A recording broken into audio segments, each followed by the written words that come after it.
ہمارا کوئی بھائی نہ تھا۔ ابو کی وفات کے بعد آپی جاب کرنے لگیں۔ ایک دن ان کا 45 سالہ باس انہیں اپنے فلیٹ میں لے گیا۔ جب آپی کو پتہ چلا کہ وہ مصیبت میں پھنس چکی ہیں تو باس نے ان سے خفیہ نکاح کر لیا۔ ایک روز یہ سن کر ہمارے پیروں سے زمین نکل گئی کہ آپی ہمارے والد صاحب وفات پا گئے اور گھر میں ہم بہنیں ہی تھیں، بھائی کوئی تھا نہیں۔ امی بھی بیماری کی وجہ سے معذور ہو چکی تھی۔ ایسے میں دال روٹی کے لیے ہم بہنوں ہی کو ہاتھ پاؤں مارنے تھے۔ میری آپی بہت سیدھی سادی اور معصوم تھی۔ وہ فیشن کرنا نہیں جانتی تھی، کس کر چوٹی کرتی اور اپنا چہرہ تباک سا بنا لیتی، کپڑے مردہ رنگوں کے، دوپٹہ چادر کی طرح سر منہ پر لپیٹ لیتی۔ ہم سب بہنوں نے آپی کو ملازمت کرنے سے روکا کہ تم گھر سنبھالو، بیمار ماں کا خیال رکھو، ہم ملازمت ڈھونڈتی ہیں، مگر انہوں نے بات نہ مانی۔ کہا کہ بڑی میں ہوں، یہ میری ذمہ داری ہے کہ تم لوگوں کے لیے کماؤں اور گھر کا بوجھ اٹھاؤں، تم گھر بیٹھو اور مجھے ملازمت کرنے دو۔ انہی دنوں ان کا MA کا رزلٹ آیا تو ملازمت کی تلاش اور انٹرویو کے چکر شروع ہو گئے۔ جہاں انٹرویو دینے جاتی عجیب سا حلیہ بنا لیتی اور ناکام لوٹتی۔ وہ نئے دور کے تقاضوں کو سمجھتی ہی نہ تھی۔ تبھی ہم کہتے، آپی بڑی اور ماڈرن کمپنیوں میں انٹرویو میں کامیابی تمہارے بس کا کام نہیں ہے، تم ذرا بھی چلاک نہیں ہو، اور یہاں چلاک و چرب زبان لوگوں کا ہی کام ہے۔ آپی کی سہیلیاں ملازمت کر رہی تھیں، وہ بھی کہتی، خولا بی بی تم میں وہ ہوشیاری نہیں ہے جو آج کل ملازمت کے لیے چاہیے ہوتی ہے، بھلا تم ایسی دقیانوسی کو کون نوکری دے گا؟ آرام سے گھر بیٹھو اور شیزہ کو قسمت آزمائی کرنے دو۔ مگر انہوں نے بات ماننے کی بجائے برا منایا۔ انسان اپنے رب سے مایوس نہ ہو تو کبھی نہ کبھی وہ اپنی مراد پا ہی لیتا ہے۔ جب اس دگ و دو میں سال بیت گیا تو ایک روز انہوں نے گھر آ کر یہ مژدہ سنایا کہ ان کو ملازمت مل گئی ہے۔ وہ بہت زیادہ خوش تھیں۔ جس شخص نے انٹرویو لیا تھا وہ 45 سال کا آدمی تھا۔ وہ ان کی سادگی اور دوسرے لفظوں میں بونگے پن سے متاثر ہوا تھا۔ آپ اس کمپنی کے کام سے بھی واقف نہیں اور نہ کوئی تجربہ تھا، پھر بھی باس نے ان کو پرائیویٹ سیکرٹری کے طور پر رکھا تھا اور تنخواہ بھی کافی معقول تھی، جبکہ میری بہن اس سیٹ کے لیے بالکل بھی موزوں نہ تھی۔ یوں بلاخر آپی اپنے سادہ و معصوم حسن کی بدولت انٹرویو میں کامیاب ہو گئی تھیں۔ وہ خوش تھیں۔ باس کا سلوک ان سے بہت اچھا تھا۔ وہ اپنے باس اختر صاحب کی تعریف کرتے نہیں تھکتی تھیں۔ جب وہ تعریف کر چکتی تو میں ان سے کہتی، آپی ہوشیار رہنا، مرد ذات بڑی بے اعتبار ہوتی ہے، ان پر بھروسہ نہیں کرنا، آپ بہت معصوم ہیں۔ وہ میری بات کا برا مناتی اور کبھی میری جانب معصومیت سے تکنے لگتی، جیسے میں نے ان کو کوئی بہت ہی بری بات کہہ دی ہو۔ آپی اتنی سادہ لو تھی کہ ہر کسی کو اپنے جیسا معصوم اور صاف دل سمجھتی تھیں۔ وہ اس شکاری کی چالوں کو بھی نہ پہچان سکیں۔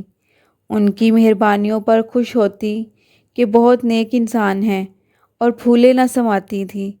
میرا جی کرتا کہ ان کو آفس نہ جانے دوں، ہر دم کوئی دھڑکا سا دل میں لگا رہتا تھا۔ جانے کیسا شخص ہے کمپنی کا مالک اور کیا نیت ہے اس کی جو ان پر اتنی عنایتیں کر رہا تھا۔ میرا دل کسی آنے والے سانحے کی جیسے پیشن گوئی کی خبر دیتا تھا۔ وہی ہوا جس کا ڈر تھا۔ اس گھاگ شکاری نے بالآخر میری بہن کو اپنے جال میں پھنسا ہی لیا۔ وہ 24 کے سن کی ایک خوبصورت دوشیزہ تھی، مگر چہرے پر معصومیت بچوں ایسی تھی جو ان کے رنگ روپ میں نور سا چھلکائے رکھتی تھی، اور اسی نور بھرے روپ ہی سے ان کے مکھڑے پر بلا کی کشش تھی۔ اختر ملک نے ایک پوش علاقے میں خوبصورت فلیٹ لے رکھا تھا، اور اس فلیٹ کو وہ اپنی عیاشی بھری زندگی کا سائبان سمجھتا تھا۔ اس کو بخوبی معلوم تھا کہ ہمارے سر سے بھی سائبان اٹھ چکا ہے اور یہ لڑکی کافی معصوم ہے۔ ابو کے انتقال کے بعد کنبے کا کوئی کفیل نہ رہا تھا، تبھی آپی کو گھر سے مجبوراً پہلی بار قدم نکالنے پڑے تھے۔ اختر صاحب اپنے دوستوں کے ساتھ اسی فلیٹ میں عیاشی کی محفلیں منعقد کیا کرتے تھے۔ یہاں مے نوشی اور وہ سب کچھ ہوتا تھا جو ایک عیاش آدمی کر سکتا ہے۔ ایک روز کوئی فائل ڈھونڈنے کے بہانے وہ آپی کو اسی فلیٹ میں لے گیا، کہا کہ وہاں سارا بزنس کا ریکارڈ میرے اس فلیٹ میں پڑا ہے، بہت اہم فائل ہے، اسے ڈھونڈنے میں میری مدد کرو۔ اعتماد جمانے کو اپنے ایک کلرک کو بھی ساتھ لے گیا، جس کو بعد میں کسی بہانے سے اس نے کھسکا دیا۔ فلیٹ میں بے خبر آپی، جس کا واسطہ اس قسم کے غیر مردوں سے کبھی نہ پڑا تھا، آنکھیں بند کر کے اپنے مہربان باس کے پیچھے چلتی ہوئی فلیٹ میں داخل ہو گئی۔ باس نے کہا تھا کہ ہمارا کلرک کچھ کاغذات لے کر ابھی واپس آ رہا ہے، وہ بھی اس اہم فائل کو ڈھونڈنے میں ہماری مدد کرے گا۔ آپی کو اس نے ایک کمرے میں جانے کا اشارہ کیا اور خود واش روم میں چلا گیا۔ جب واپس لوٹا تو اس کی شکل بدلی ہوئی تھی اور چہرے سے شرافت کا نقاب اتر چکا تھا۔ اب وہ انسان سے حیوان کا روپ دھار چکا تھا۔ آپی غفلت میں اس فلیٹ میں داخل ہوئیں اور اپنا سب کچھ لٹا کر لوٹیں۔ ظالم باس کو ان کی چیخوں پکار پر بھی ترس نہ آیا اور وہ بیچاری عمر بھر کا پچھتاوا دامن میں سمیٹ کر نکلیں۔ جانے کیسے گھر آئیں، غم سے نڈھال تھیں، کسی کو کچھ نہ بتایا کہ ان پر کیا قیامت گزر گئی ہے۔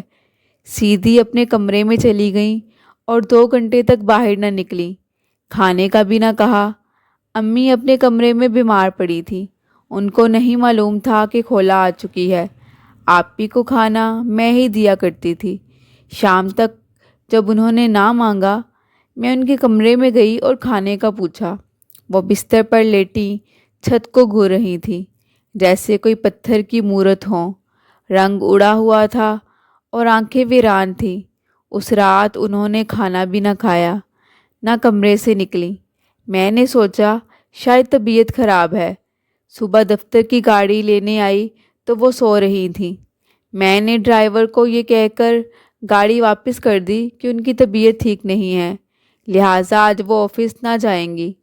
اس کے بعد بھی ہر روز آفس کی گاڑی ان کو لینے آتی، مگر وہ نہ جاتی۔ ایک دن اختر صاحب خود آ گئے۔ میں نے دروازہ کھولا، وہ گاڑی سے اتر آئے۔ ان کو کبھی دیکھا نہ تھا، پھر بھی پہچان لیا کہ حلیے سے لگ رہا تھا کہ یہی باس ہیں۔ انہوں نے آگے بڑھ کر تعارف کروایا۔ میں نے کہا ٹھہریے، میں آپی کو خبر کرتی ہوں۔ ان کو بتایا۔ وہ بولی تم اب ادھر ہی رہو، میں خود جا کر بات کرتی ہوں۔ وہ باہر گئیں۔ دونوں میں چند منٹ کیا بات ہوئی مجھے نہیں معلوم۔ ذرا دیر بعد ہی وہ ان کو ڈرائنگ روم میں لے گئیں۔ مجھے کہا شیزا چائے بنا دو، آفس سے باس آئے ہیں۔ چہرے پر ان کے کوئی جذبات نہ تھے، لہجہ بھی سپاٹ تھا۔ میں کچن میں چلی گئی۔ والد مرحوم ہو چکے تھے اور بھائی اللہ نے دیا نہ تھا۔ یہ آپا کا مہمان تھا، انہوں نے ہی میزبانی کرنا تھی۔ چائے بنا کر جب میں ڈرائنگ روم میں لائی تو اختر صاحب کچھ کھجل سے اور آپا کا موڈ قدرے درست تھا، گویا دونوں میں کوئی سمجھوتا ہو چکا تھا۔ اگلے دن سے آپا پھر سے دفتر جانے لگی۔ 1 ماہ بعد انہوں نے امی کو بتایا کہ ان کی کمپنی کا مالک ان سے نکاح کرنا چاہتا ہے۔ امی پہلے تو بہت حیران ہوئی، پھر آپی کے یقین دلانے پر بولی کہ اس کو گھر لا کر مجھ سے ملواؤ، اگر ٹھیک آدمی ہے تو شادی کر دوں گی، تمہارے ماموں سے بھی ملوا دوں گی، وہی اس اہم کام کو انجام دیں گے۔ خیال رہے کہیں شادی شدہ نہ ہو اور تمہیں پھنسا نہ رہا ہو کسی جال میں۔ زمانہ کتنا خراب ہے، مجھے تو ڈر ہی لگتا ہے۔ امی بہت ٹینشن میں تھی آپی کی بات سن کر، جبکہ انہوں نے کچھ بھی امی کو نہ بتایا تھا۔ آپی کا تو جیسے روز بروز رنگ اٹھتا جا رہا تھا، جیسے انہیں کوئی بہت بڑی پریشانی ہو۔ آپی بولی ماں ماموں کو درمیان میں ڈالنے کی کیا ضرورت ہے؟ نہیں بیٹی، شادی بیاہ کے معاملات میں کسی اپنے کی سرپرستی ضروری ہوتی ہے، مگر میری سیدھی سادی اور ماں کی فرما بردار بیٹی ہماری آپی کو نہ جانے کیا ہو گیا تھا کہ انہوں نے ماموں کی اس معاملے میں شمولیت کو صاف منع کر دیا تھا۔ ماں کی خفگی کی بھی پرواہ نہ کی، جیسے ان کی جان پر بن گئی ہو۔ بغیر کسی کی پرواہ کیے اختر صاحب سے نکاح پڑھوا لیا، جبکہ امی نے کہا تھا کہ ماموں ابھی کراچی گئے ہیں، 1 ماہ تک آ جائیں گے، پھر میں بات کرتی ہوں ان سے۔ ماں بیچاری معذور بستر پر پڑی تھی، کیا کرتی، اور آپی نکاح کر کے اختر صاحب کو گھر بھی لے آئیں۔ اماں سے ملوایا، وہ حیران نظروں سے بس دونوں کو تکتی گئیں، اور کرتی بھی کیا۔ ہم چھوٹی بہنیں اب انہی کی دست نگر تھیں، گھر کا چولہا ان کے ہی دم سے جلتا تھا۔ جب سے آپی کی ملازمت ہوئی تھی، ماموں نے ہماری مالی امداد سے ہاتھ کھینچ لیا تھا۔ اب اماں کو یہ بھی ڈر کہ اگر ان کے بھائی کو علم ہو گیا کہ خولہ کا نکاح ہو گیا ہے تو کس قدر برا منائیں گے، اور ان سے صلاح مشورہ تک نہ کیا۔ اب جو بھی معاملات ہو رہے تھے ہم خود اس سے بے خبر اور لا علم تھے۔ آپی سے کوئی سوال کرتے تو وہ چپ ہو جاتی اور خاطر خواہ جواب نہ دیتی۔ یہ وہی ہماری بہن تھی جس کو سبھی سیدھی سادی کہتے تھے۔ انہوں نے منہ میں گھنگیاں ڈال چپ سادھ رکھی تھی۔ بعد میں مجھ پر یہ انکشاف ہوا کہ اختر صاحب سے اس قدر نکاح کی جلدی کی وجہ ان کے پیٹ میں پلنے والا بچہ تھا، اور اختر صاحب نے بھی مجبور ہو کر ان سے نکاح کیا تھا۔ اب آپی بغیر رخصتی ہر جگہ اختر صاحب کے ساتھ آتی جاتی تھی۔ کچھ دنوں بعد آپی اختر صاحب کے فلیٹ میں منتقل ہو گئی، کیونکہ آپی نے ہی ان کو مجبور کیا تھا، لیکن انہوں نے یہ شرط رکھی تھی کہ ان کی اس شادی کا ان کی بیوی بچوں کو پتہ نہیں چلنا چاہیے۔ آپی ہم کو ہر ماہ خرچہ بھجوا دیا کرتی۔ کچھ عرصہ ایسے ہی گزر گیا، وہ والدہ کو بھی ملنے نہ آتی۔ البتہ مجھے ایک دن انہوں نے ساتھ اپنے گھر چلنے کو کہا اور فلیٹ میں لے گئیں۔ بتایا کہ جلد ہی تمہارا بھانجا یا بھانجی اس دنیا میں آنے والے ہیں، تم کو کچھ دنوں کے لیے میرے پاس آ کر رہنا پڑے گا، کیونکہ اماں تو بیماری کے سبب آ نہ سکیں گی۔ 2 ماہ بعد انہوں نے مجھے اپنے پاس بلوایا اور ایک مردہ بچی کو جنم دیا۔ ان کی ساری خوشی جیسے خاک میں مل گئی۔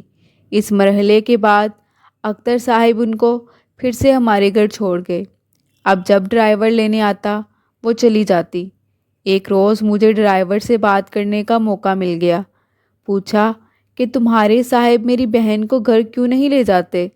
اس نے کہا، باجی کسی سے ذکر مت کرنا، اپنے گھر میں تو ان کی بیوی اور بچے رہتے ہیں، اور آپ کی آپی ان کی دوسری بیوی ہیں۔ یہ شادی انہوں نے گھر والوں سے چھپ کر کی ہے، تو ان کو کیسے وہاں لے جا سکتے ہیں؟ یہ تو امی کو اور مجھے پہلے سے ہی اندازہ تھا کہ اختر نے خولہ سے دوسری شادی کی ہے، کیونکہ دونوں کی عمروں میں کم از کم 15 برس کا تو فرق ہوگا ہی، اور رخصتی کے بغیر محض نکاح کر کے لے جانے کا مطلب صاف ظاہر تھا۔ رفتہ رفتہ اختر صاحب آپا سے کنارہ کرنے لگے۔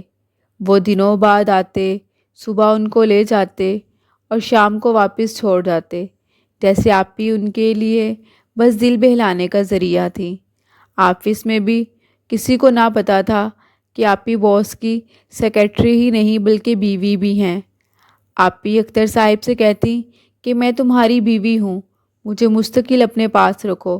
یہ کیا بات ہوئی کہ زمانے سے چھپاتے ہو، کبھی میکے لا چھوڑتے ہو، کبھی لے جاتے ہو، بھلا یہ بھی کوئی زندگی ہے؟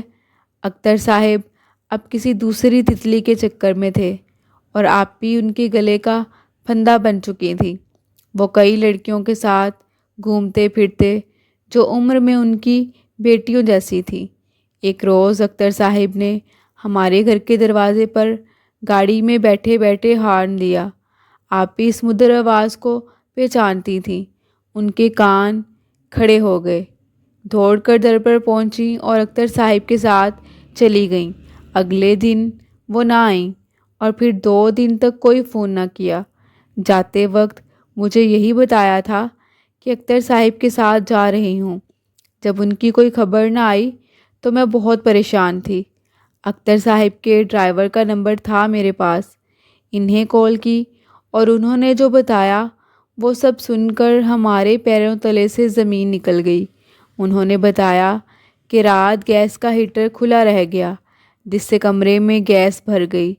اختر مغرب کے بعد واپس آنے کا کہہ کر گھر سے چلے گئے اور واپس نہ آ سکے۔ آدھی رات کے بعد گیس کی لوڈ شیڈنگ کے باعث جب گیس آنی بند ہو گئی تو ہیٹر بھی بجھ گیا۔ خدا جانے پھر کب گیس دوبارہ آ گئی اور ہیٹر سے لیک ہوتی رہی حتیٰ کہ کمرہ بھر گیا۔ آپی نیند میں بے ہوش ہو گئیں، ہلنے جلنے کے قابل نہ رہیں۔ دم گھٹ جانے سے نہ جانے رات کو کون سے وقت موت کی آغوش میں چلی گئیں۔ جب اختر صاحب کے ڈرائیور نے آ کر یہ اندوہناک خبر بتائی تو ہمارے دلوں پر قیامت ٹوٹ پڑی۔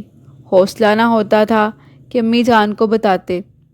ان کی حالت تو 2 دن سے ویسے ہی کافی خراب تھی، اس پر وہ آپی کی طرف سے فکر مند تھی۔ بڑی مشکل سے میں نے ان کو آگاہ کیا۔ میری ماں کو تو ایسی چپ لگی جیسے سکتہ ہو گیا ہو۔ ہم 4 بہنیں آپا سے چھوٹی تھیں۔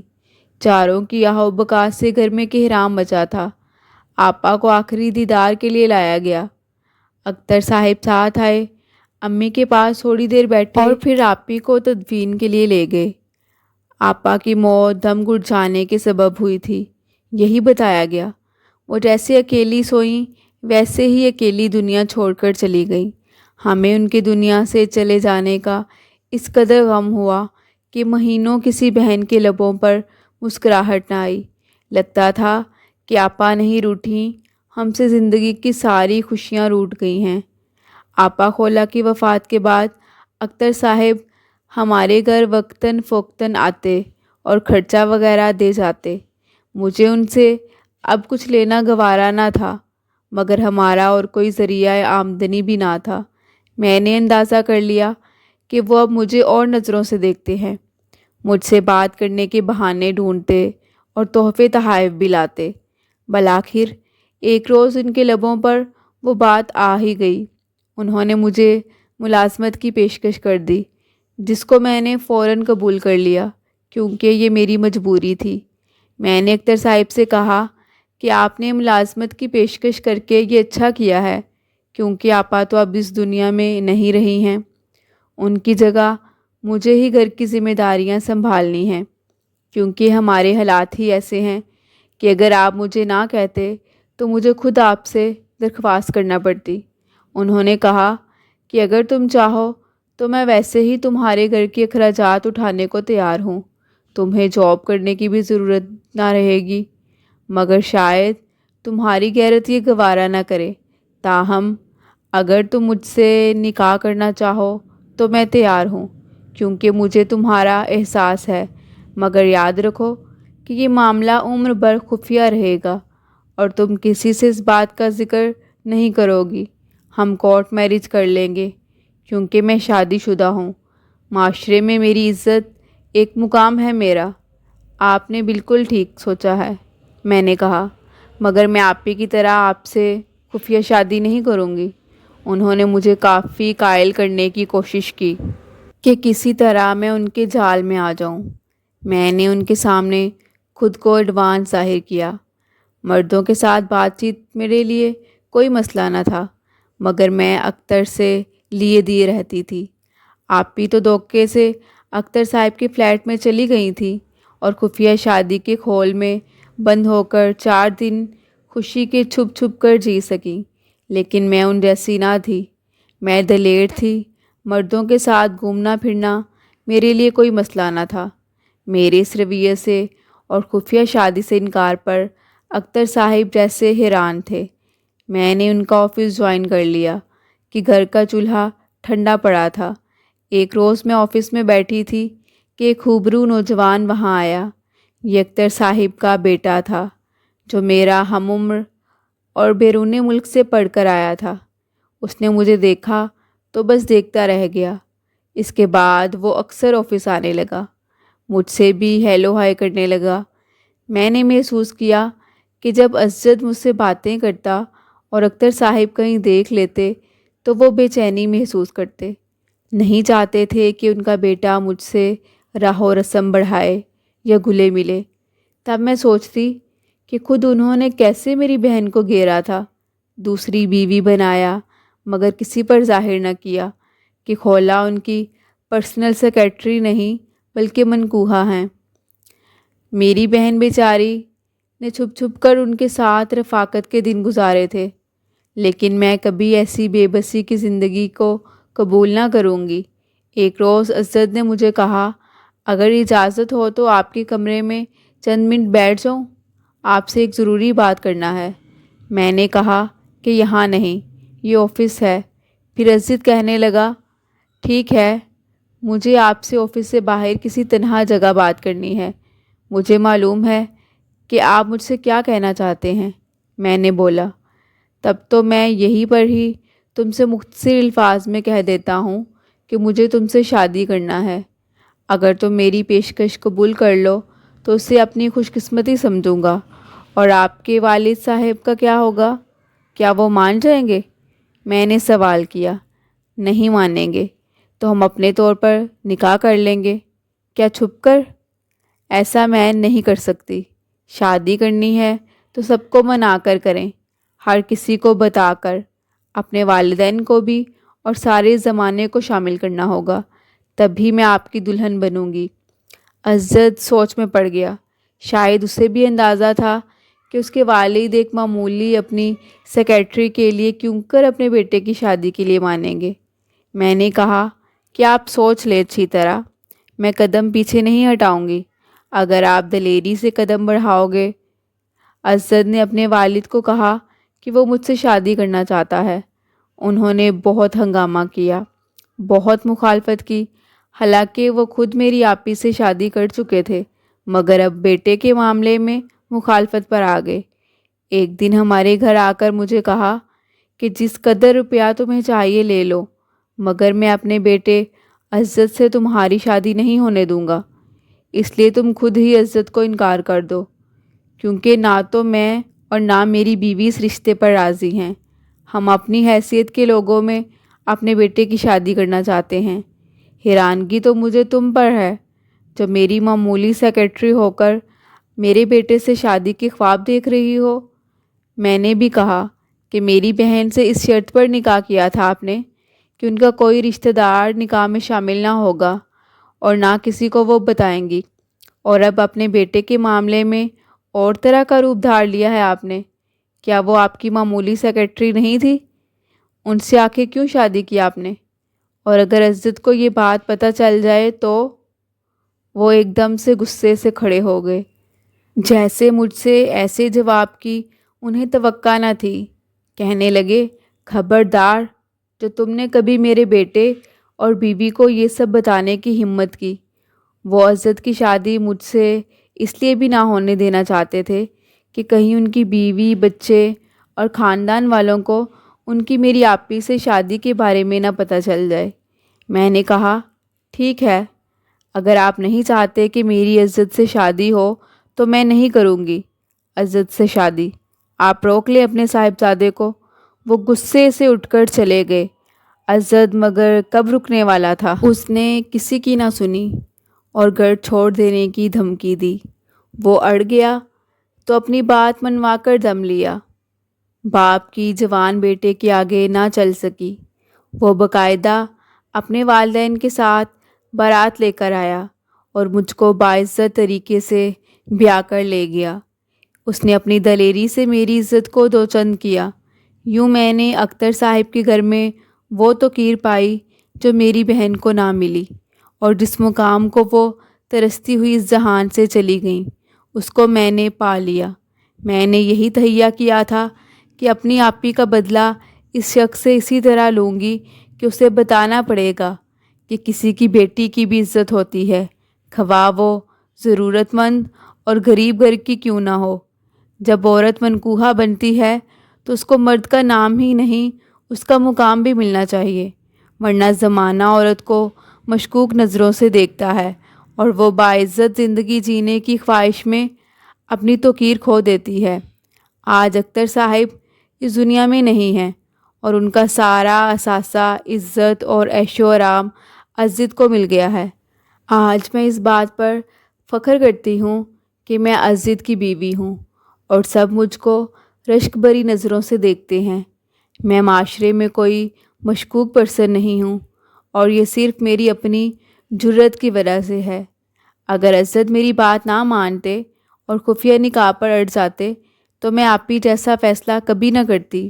میں عزت کو رد کر دیتی، کیونکہ میرے نزدیک محبت ہی سب کچھ نہیں ہے۔ عزت اور معاشرے میں مقام محبت سے بڑھ کر ہیں۔